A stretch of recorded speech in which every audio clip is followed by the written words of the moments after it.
Hello, and thank you for joining me for another episode of the Roots Podcast. Today I want to talk about Hispanic last names and why they're important. A family's last name could provide a sense of identity and continuity across generations.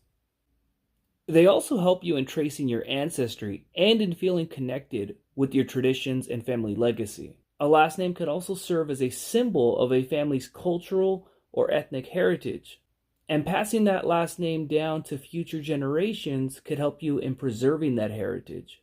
From a historical standpoint, last names are also used for legal and financial purposes, such as inheritance, property ownership, and banking. Having a consistent last name can make these processes smoother and easier to navigate.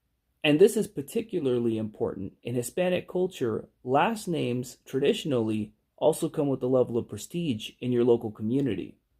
For example, having a last name that is associated with a particular industry or profession could help open up doors and provide more opportunities.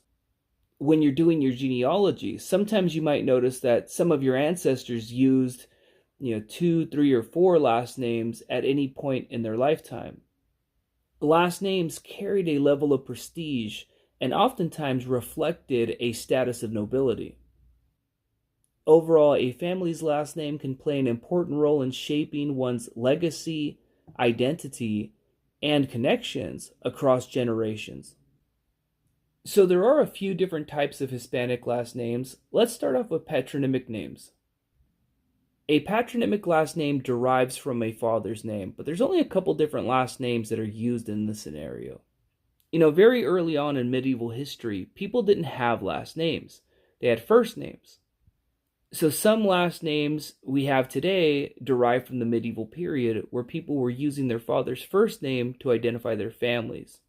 For example, Gonzalo is a very popular male first name. At some point, this last name was adopted and modified to become a last name, Gonzalez, meaning son of Gonzalo.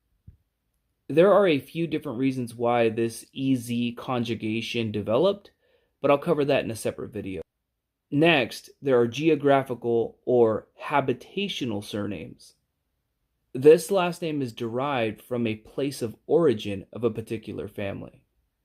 For example, there's a last name Valencia that indicates that the family's deep origins are in the region of Spain known as Valencia. Earlier in history, a last name like Valencia would have been preceded by de, as in from. So if your name was Juan and you were from Valencia, your name would become Juan de Valencia. And then there are occupational surnames, and these surnames indicate a type of occupation that your ancestors were involved with earlier in history. For example, there's a last name Carpintero, and this indicates that earlier in history, perhaps in the Middle Ages, that your family was involved in carpentry work. There are also descriptive surnames, and these are particularly interesting because they describe the way a person looked when their last name was developed. Two examples of this would be Delgado, which means thin, or Garrido, which means handsome. And then there were last names that were developed by the church, such as Cruz or de la Cruz, or Santos or de los Santos. In the context of Mexico, it's more likely that you're of indigenous paternal origin if you have one of those types of last names. Although that's not always the case, there were also Spanish people that had the last name Santos or Cruz.